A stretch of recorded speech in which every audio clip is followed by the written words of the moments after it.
दीनदयाल शर्मा आज आपके मध्य एक नए बिंदु के साथ पुनः उपस्थित हूँ।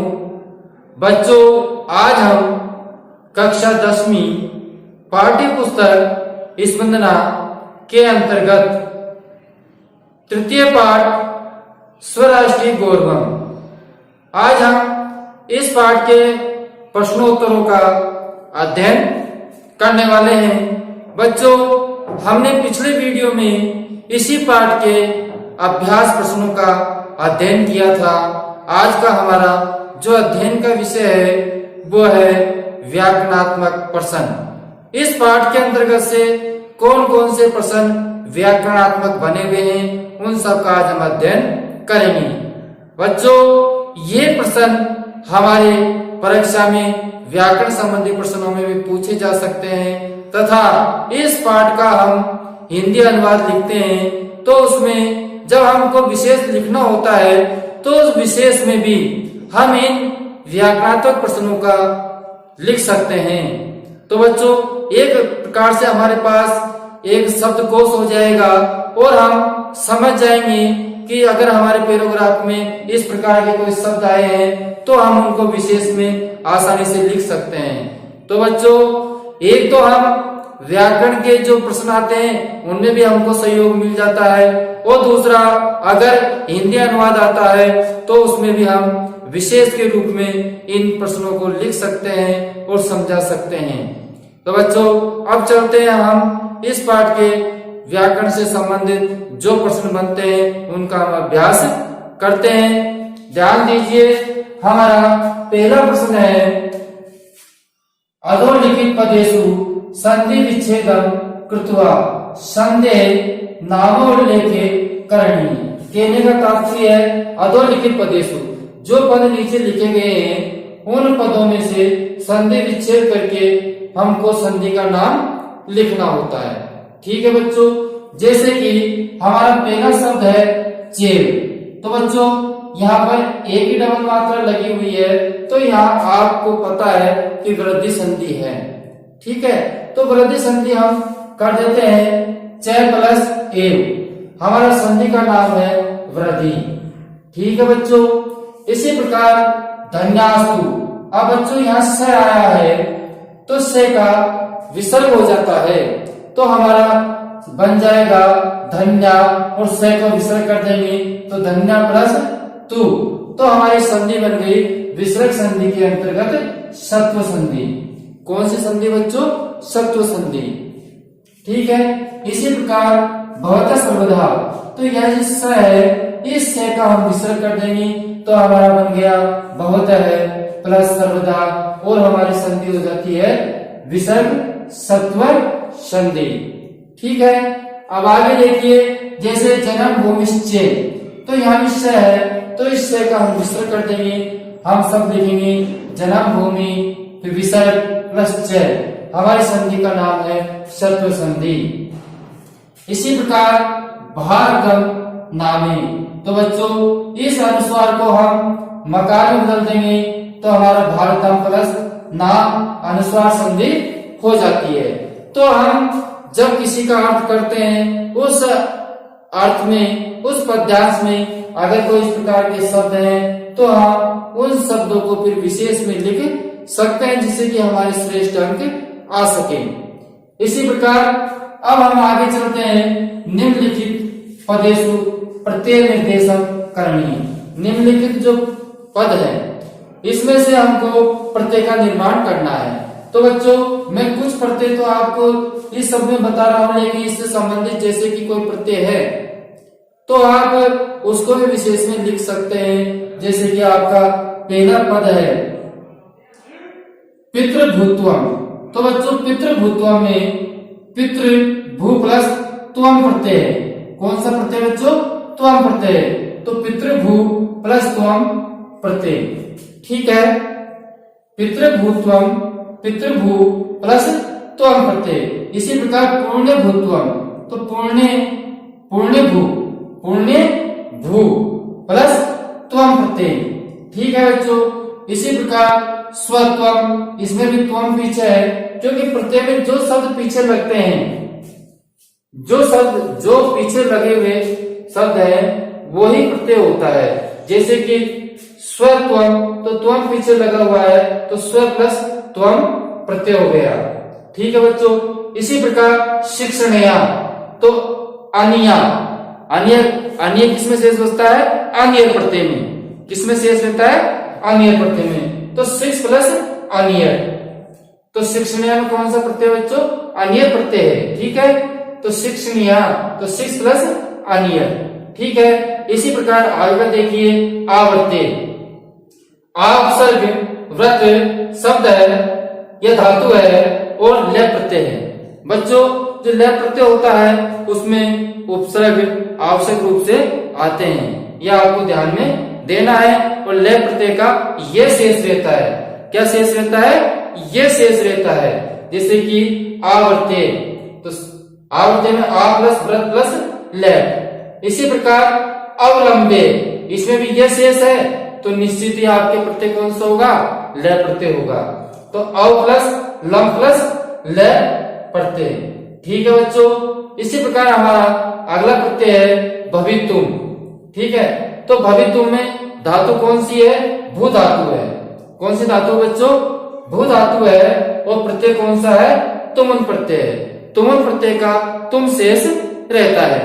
ठीक है। इसी प्रकार हित्वा, हित्वा में कौन सा प्रत्यय? कर्तवा प्रत्यय है। कर्तवा प्रत्यय का क्या शेष रहता है? त्वा शेष रहता है। ठीक है, तो हा प्लस कत्वा, कौन सा बच्चों? हा प्लस कत्वा। ठीक है। इसी प्रकार गर्यसी, क्या बच्चों? गर्यसी, गर्यसी में शब्द बनेगा गुरु प्लस ईशुन प्रत्यय। गुरु प्लस ईशुन प्रत्यय है। अब बच्चों इसमें एक प्रत्यय और होता है, वो कौन सा होता है? टाप होता है। तो हम उसके लिए लिख सकते हैं गर्यसे, से क्या लंज लगाएंगे? गर्यसे प्लस डिप, गर्यसे प्लस डिप स्त्री प्रत्यय क्या लगाएंगे? गर्यसी प्लस डिप, हमारा प्रत्यय हो जाएगा स्त्री प्रत्यय।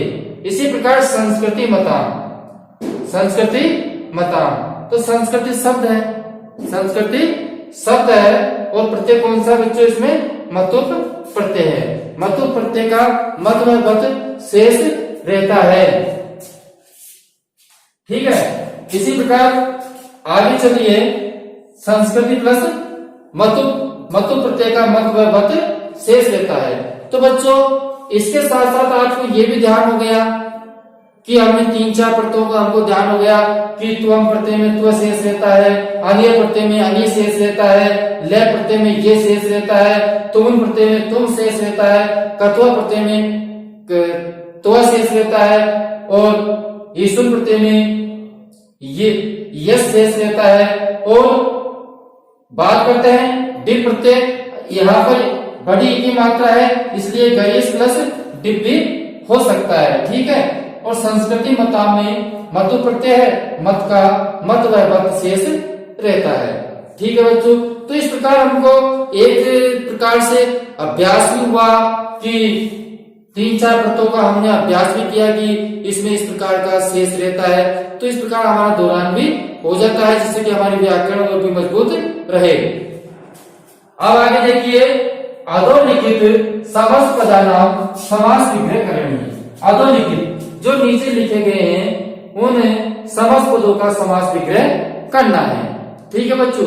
तो ये ध्यान दीजिए, ये बहुत ही महत्वपूर्ण है कि अगर हम विशेष में किसी का समास विग्रह लिखते हैं, समास का नाम लिखते हैं, तो उसमें हमारे निश्चित ही और भी श्रेष्ठ अंक आ जाते हैं। हमको किसी प्रकार का कोई अंक कटने की संभावना नहीं रहती है। जैसे कि आपका शब्द है हिमाद्री। बच्चों हिमाद्री में षष्ठी तत्पुरुष होता है, तो हिमस्य प्लस आद्री, हिमस्य प्लस आद्री। ठीक है। तो इसका विग्रह हो जाएगा हिमस्य प्लस आद्री। ठीक। इसी प्रकार देव निर्मितम, देव निर्मितम, तो देवे निर्मितम, इसमें भी तत्पुरुष समास है। विष भांडम, विषस्य भांडम, विष भांडम का क्या बनेगा? विषस्य भांडम। ठीक है बच्चों। विष भांडम का क्या बना? विषस्य भांडम। ठीक है। इसी प्रकार अगला है उत्थान पतने, उत्थानम च पतनम च। इसमें जरूर समास अलग हो गया है, द्वंद्व इसमें समास है। बाकी में आपका जो समास है वह समास तत्पुरुष समास के ही भेद हैं। जैसे शास्त्र चर्चा, शास्त्र से चर्चा, क्या बच्चों, शास्त्र से चर्चा, केवल उत्थान पत्नी शब्द में द्वंद्व समास है, बाकी सब में आपके तत्पुरुष समास ही है। तो बच्चों ये शब्द अगर आपके हिंदी अनुवाद के पद्यांश के अंतर्गत आते हैं तो आप निश्चित ही उनको विशेष में भी लिखे तो आपके वो श्रेष्ठ अंक आ सकते हैं। ये देखिए इन प्रश्नों के माध्यम से आपका विषय इतना अच्छा हो जाएगा कि आपके अंक कहीं से भी कटने की संभावना नहीं रहेगी, क्योंकि प्रश्न आप अच्छी तरह लिख सकते हैं। आपको किताब का नाम याद है, पाठ का नाम याद है और इसमें से क्या पूछा गया वो याद है, हिंदी अनुवाद हमने पढ़ ही चुका है। और अगर हम व्याकरण पर टिप्पणी कर देते हैं, विशेष अच्छा लिख देते हैं, तो बच्चों विशेष अंक ही आते हैं। ठीक है, विशेष अंक लाने के लिए हमको कुछ विशेष ही करना पड़ता है, यह आपको ध्यान रखना पड़ेगा। अधोलिखित पदेशु मूल शब्द, विभक्ति और वचन को निर्देश करते हुए बताना है। तो बच्चों ये भी हम विशेष में लिख सकते हैं। हमारा इस पाठ के प्रश्नोत्तर भी पूरे हो रहे हैं और इन प्रश्नोत्तरों को साथ में हम इनको उपयोग में ले सकते हैं, वो भी हमको सीखना है। मैं आपको इसलिए बता रहा हूँ कि केवल पढ़ने से ही कुछ नहीं होता, हम पढ़ी हुई चीज को किस स्थान पर उपयोग में ले सकते हैं, ये सबसे अनिवार्य विषय है। पढ़ने में तो सब बच्चे पढ़ते हैं, अध्ययन सब करते हैं, परिश्रम सब करते हैं, लेकिन उस चीज को हम, उस वस्तु को हम खा पर उपयोग ले रहे हैं, वो सबसे महत्वपूर्ण है। समुद्र से शब्द होता है समुद्र और इसकी विभक्ति होती है षष्ठी और षष्ठी विभक्ति का ये एक वचन है। क्या, समुद्र से, समुद्र से समुद्र शब्द है, षष्ठी विभक्ति का एक वचन है।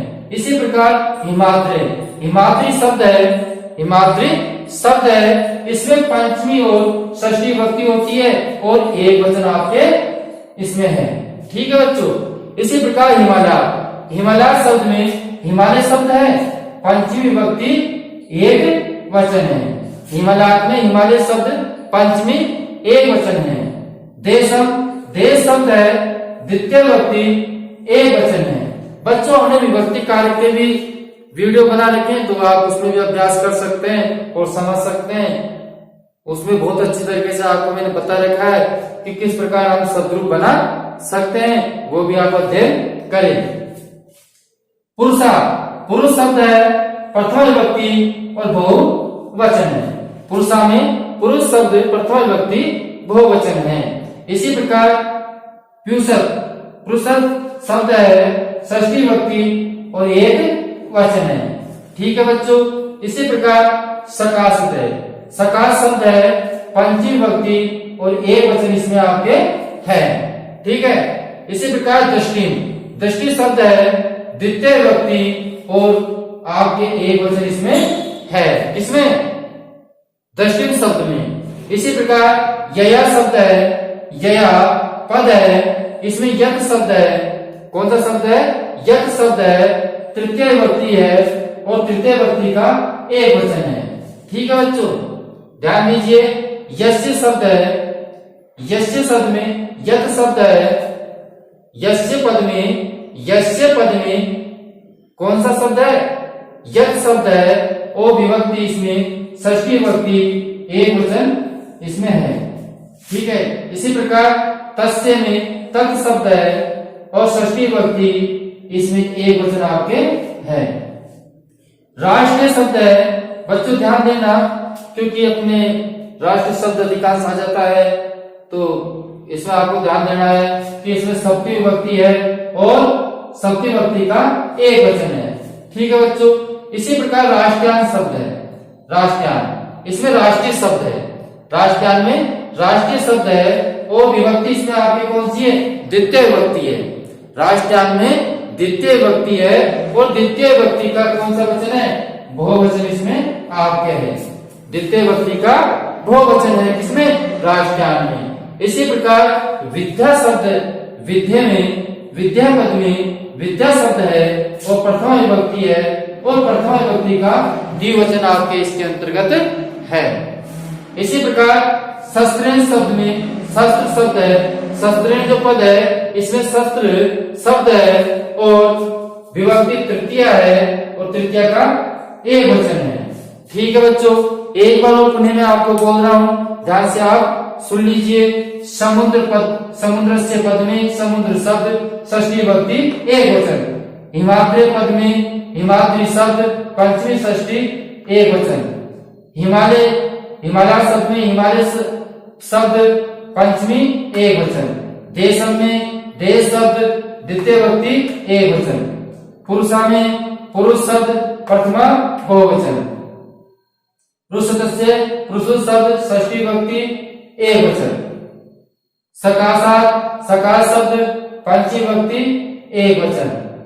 ठीक है बच्चों, इसमें आपके पुरुषा जो शब्द है वो पुरुष शब्द है, प्रथमा का बहुवचन है। पुरुषा में पुरुष शब्द है, प्रथमा का बहुवचन है। ठीक है, दृष्टि शब्द देखिए, दृष्टि द्वितीय का एक वचन। जया शब्द है यद तृतीया, तृतीय का एक वचन। यस्य शब्द है, यद शब्द है षष्ठी एक वचन। इसी प्रकार तस्य, तस्य में तत् शब्द है षष्ठी विभक्ति एक वचन है। राष्ट्र में राष्ट्र शब्द है सप्तमी विभक्ति एक वचन है। इसी प्रकार राष्ट्रांश शब्द है, राष्ट्रीय शब्द है इसका द्वितीय विभक्ति बहुवचन है। विद्या शब्द है, विद्या शब्द विद्या इसका शब्द है प्रथमा विभक्ति द्विवचन है। शस्त्र शस्त्र शब्द है तृतीय विभक्ति का एक वचन है। इसको भी हम विशेष में लिख सकते हैं। विशेष में हमको इस प्रकार का शब्द मिलता है तो हम उसका पद शब्द विभक्ति और वचन लिख देते हैं, जिससे कि हमारी उत्तर पुस्तिका जांच करने वाला व्यक्ति ये सोचता है कि इस बालक को व्याकरण का भी भरपूर ज्ञान है और आपके अच्छे अंक मिलते हैं। बच्चों अब हमारा अगला प्रश्न है, निम्न लिखितेषु पदेषु धातु लकार पुरुषः वचन निर्देशम कुर्वन्तु। कहने का तात्पर्य है कि जो निम्न लिखित जो पद है उनमें हमको धातु लकार पुरुष में वचन बताने हैं कि इसमें कौन सा लकार है, कौन सा पुरुष है और इसका वचन क्या है। तो बच्चों पहला शब्द है गायंती।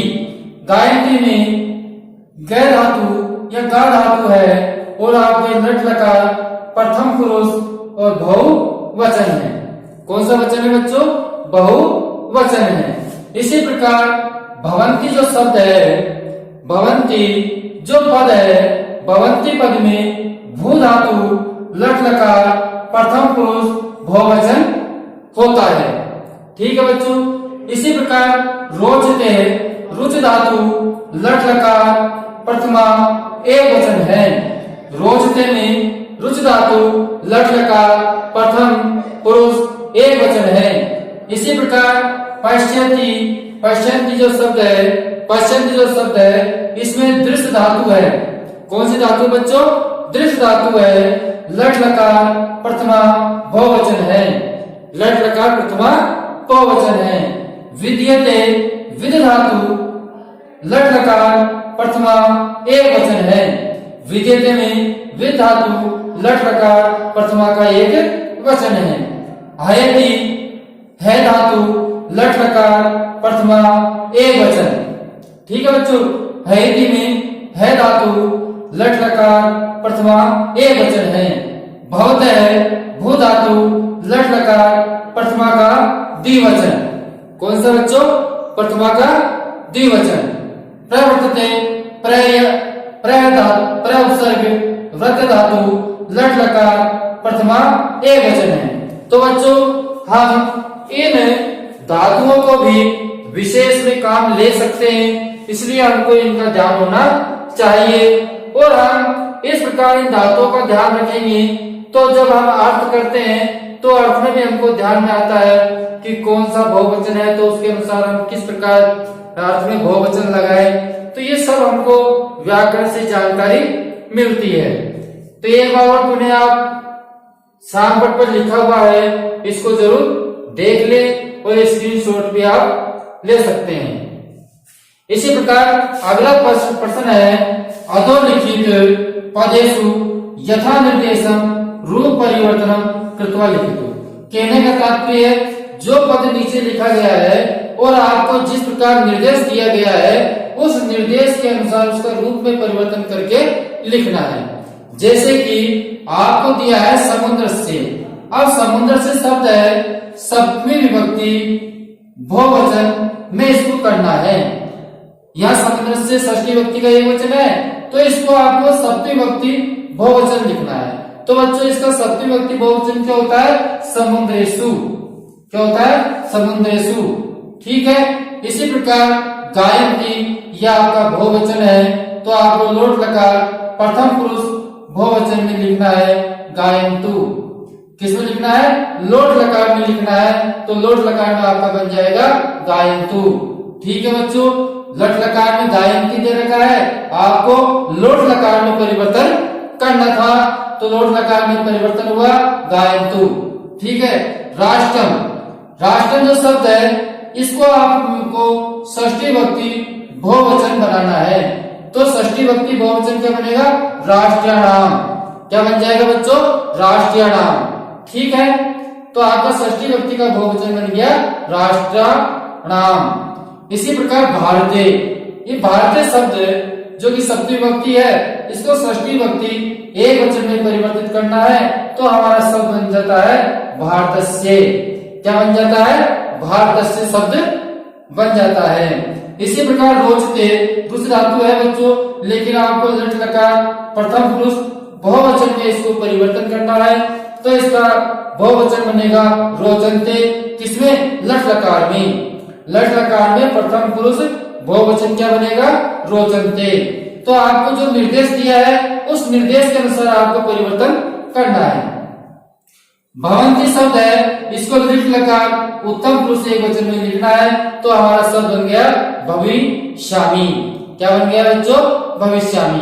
तो ठीक है, हमने समुद्रस्य को समुद्रस्य करा है, गायन्ति को गायन्तु, राष्ट्रम को राष्ट्राणाम, भारतीय को भारतस्य, रोचते को रोचन्ते और भवन्ति का भविष्यामि।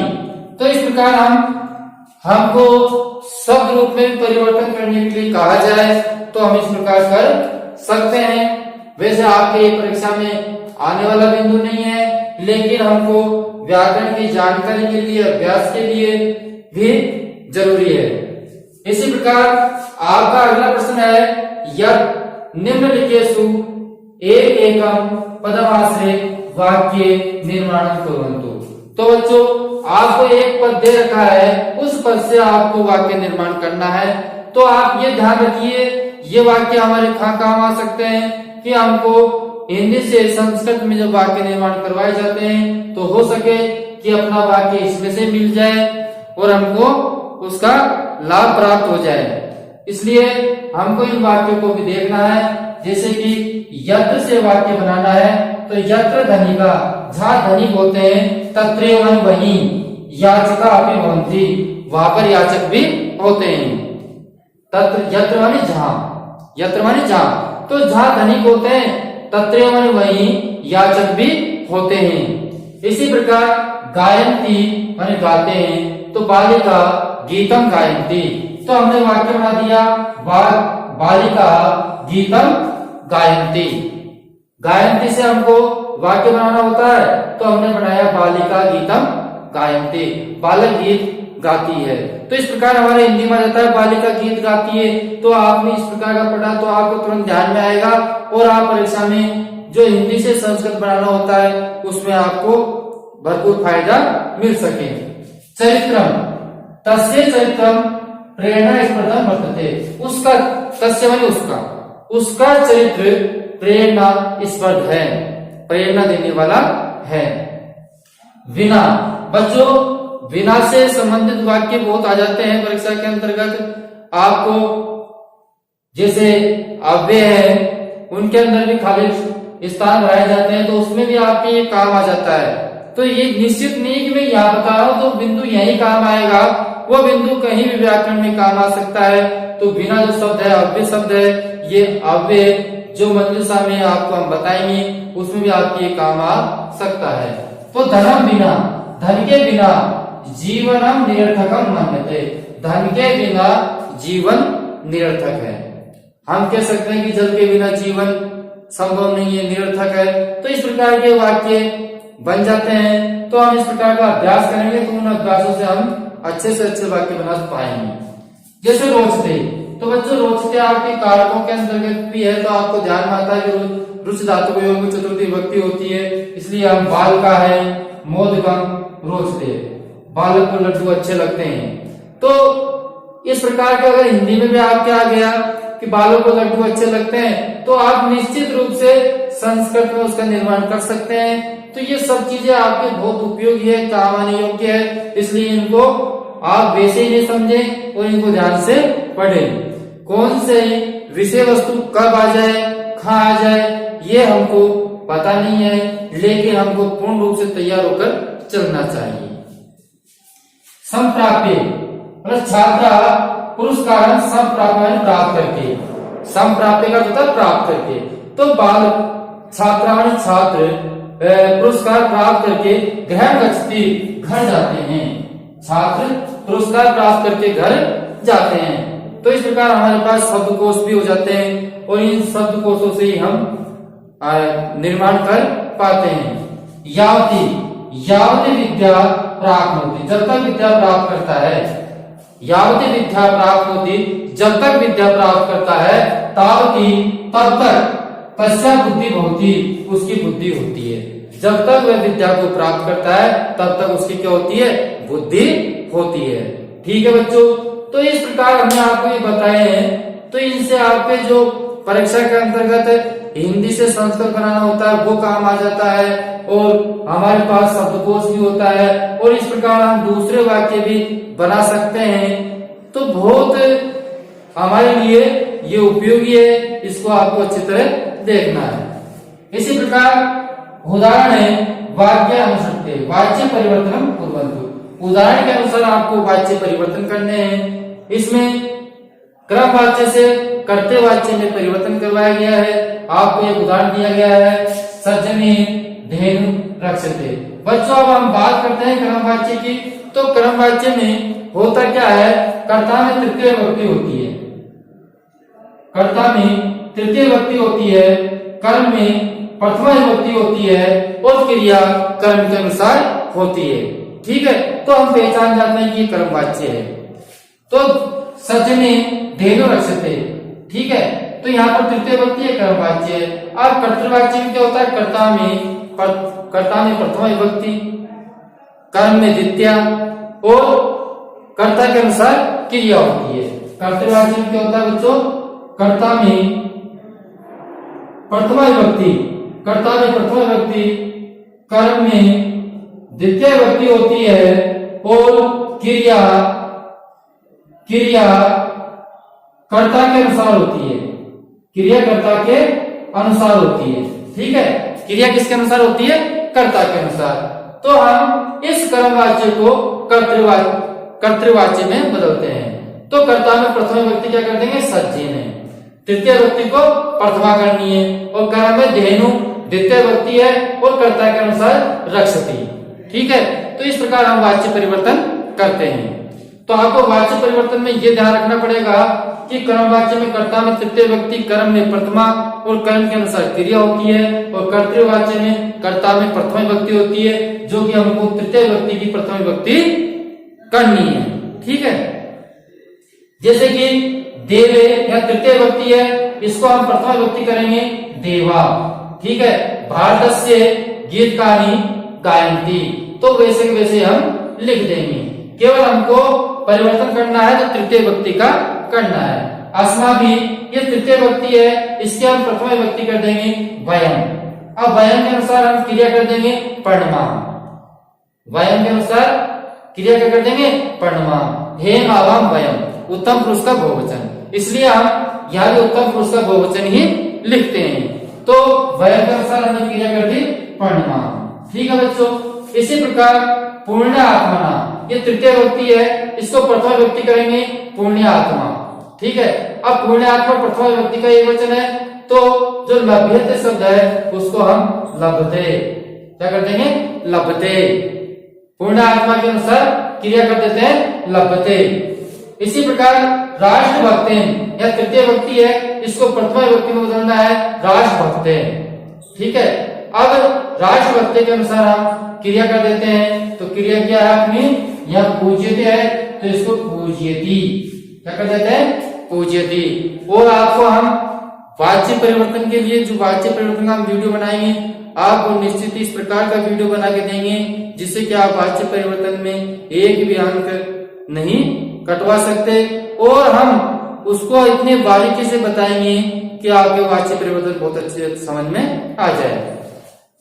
इसी प्रकार मया का प्रथमा एकवचन का है और माता का द्वितीय व्यक्ति मातरम और वंदे थे, तो इसका हम वंदे कर देंगे, क्योंकि करते वाच्य जो क्रिया है इसकी जो धातु है वो अलग से चलती है, ये थे इसमें जोड़ते हैं, वो सब हम आपको वाच्य परिवर्तन में बताने वाले हैं। अभी तक आपको ये समझना है कि कर्मवाच्य में कर्ता में तृतीय व्यक्ति होती है, कर्म में प्रथमा होती है और कर्म के अनुसार क्रिया करनी होती है। कर्तृवाच्य में कर्ता में प्रथमा, कर्म में द्वितीय और कर्ता के अनुसार क्रिया करनी होती है। इस प्रकार हम समझ जाएंगे तो वाच्य परिवर्तन हमारा बहुत ही सरल एवं आसान हो जाएगा। और वाच्य परिवर्तन के लिए सबसे मूल बात है अधिक से अधिक शब्द रूप याद होना, लेकिन अधिक से अधिक हमको शब्द रूप याद करने प्रथम विभक्ति से तृतीय विभक्ति तक। अगर आपने बच्चों आज का हमारा वीडियो आपको जरूर पसंद आया होगा तो वीडियो को आप जरूर लाइक करें। जिन्होंने अभी तक चैनल को सब्सक्राइब नहीं किया है तो वह चैनल को भी सब्सक्राइब कर ले, जिससे कि हमारे पिछले आने वाले वीडियो निरंतर आपके पास पहुंच सके। अब हम आपसे विदा मांगते हैं, अगले वीडियो में फिर मिलेंगे, तब तक के लिए धन्यवाद।